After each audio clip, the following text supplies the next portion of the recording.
নমস্কার দর্শক, এই সময় আম গাছে একটি স্প্রে সারতে হবে।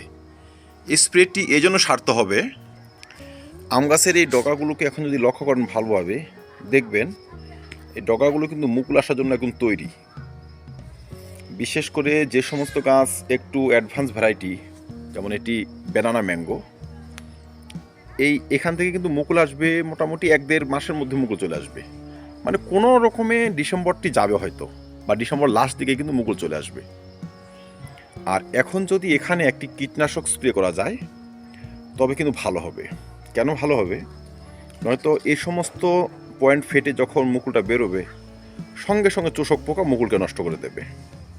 আমরা কিন্তু আর ভালো একটু মুকুল পাবো না, ফলন কিন্তু কমে যাবে।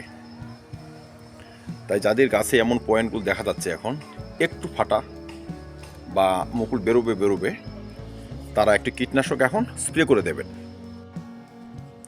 অনেকে ভাবতে পারি মুকুল আসার আগে কী ধরনের কীটনাশক ব্যবহার করব।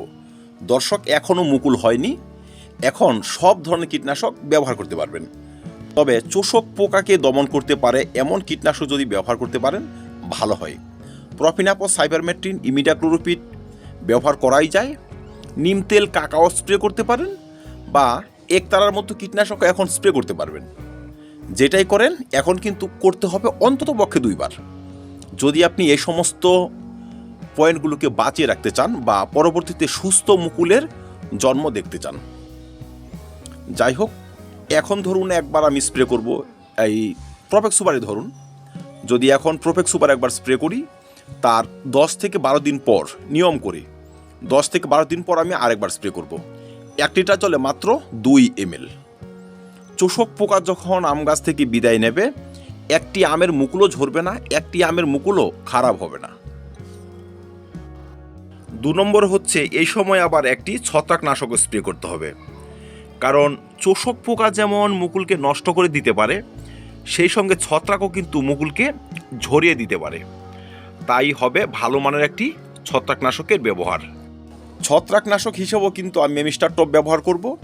আপনারা এই মিস্টার টপ ব্যবহার করতে পারেন, সাফ ব্যবহার করতে পারবেন, অ্যান্ট্রাকোল ব্যবহার করতে পারেন, বা কপারযুক্ত ছত্রাকনাশকও এই সময় স্প্রে করতে পারেন। যদি কপারযুক্ত ছত্রাকনাশক স্প্রে করেন সেক্ষেত্রে ডোজটা একটু নর্মাল হবে। এই মিস্টার টপ যদি ব্যবহার করেন লিটারে 1 ml, সাফ ব্যবহার করলে 2 গ্রাম, অ্যান্ট্রাকোল ব্যবহার করলে 2 গ্রাম করে স্প্রে করতে পারবেন। এটিও ব্যবহার করবেন আপনি 15 দিন বা 10 দিনের ব্যবধানে 2 বার, প্রয়োজনে 3 বার ব্যবহার করে দেবেন। তারা আম গাছে ভালো পরিমাণে পটাশিয়ামযুক্ত খাবার দিয়েছেন, টবের মাটি কিছুটা শুকাতে দিয়েছেন, এই সময় যদি শুধু এই 2টো স্প্রে সারতে পারেন আর কিচ্ছুর প্রয়োজন নেই, সময় মতো আপনার আম গাছ প্রচুর পরিমাণে মুকুল নিয়ে আসবে। সর্বশেষে বলবো, আম গাছ থাকবে এখন ডাইরেক্ট সানলাইটে। দর্শক, আম গাছের এখন প্রচুর পরিমাণে এনার্জির দরকার, পুষ্টি দরকার মুকুল নিয়ে আসার জন্য। তাই শেডের নিচে নয়, সব ধরনের আম গাছ এখন সানলাইটে রাখবেন। কিছু পাতা হলুদ হয়ে ঝরে যাবে, তারপর এই সমস্ত পয়েন্ট ফেটে মুকুল বেরোবে। তাই এখন পর্যাপ্ত পরিমাণে সানলাইটের প্রয়োজন। আর যারা অল টাইম কিছু আম গাছ বসিয়েছেন ছাদে, যে সমস্ত গাছে এখন এমন ফল রয়েছে, যেমন আমার এই ফলগুলো রয়েছে, তারাও কিন্তু একই যত্ন করবেন, একই পরিচর্যা করবেন। তারা এই সমস্ত ফলকে পরিপক্ক করার জন্য সামান্য একটু জল ব্যবহার করে যাবেন। মানে মাটি একদম ড্রাই হতে দেবেন না। এই সময় অল্প একটু কিচেন কম্পোস্ট বা লিকুইড সার ব্যবহার করতে পারবেন।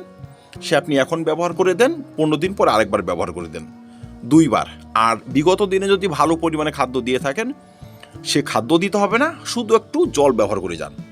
দেখবেন এই সমস্ত ফলগুলো যেমন ম্যাচুরিটি হবে, পরিপক্ক হবে, ভালো পরিমাণে বাড়বে, সেই সঙ্গে কিন্তু পরবর্তীতে প্রচুর পরিমাণে মুকুল নিয়ে আসবে। তো দর্শক, এই ছিল আজকে ছোট্ট একটি ভিডিওটি ভালো লাগে লাইক এবং শেয়ার করে দেবেন। চ্যানেলটি সাবস্ক্রাইব করে পাশে থাকবেন। ভিডিও দেখার জন্য অসংখ্য ধন্যবাদ।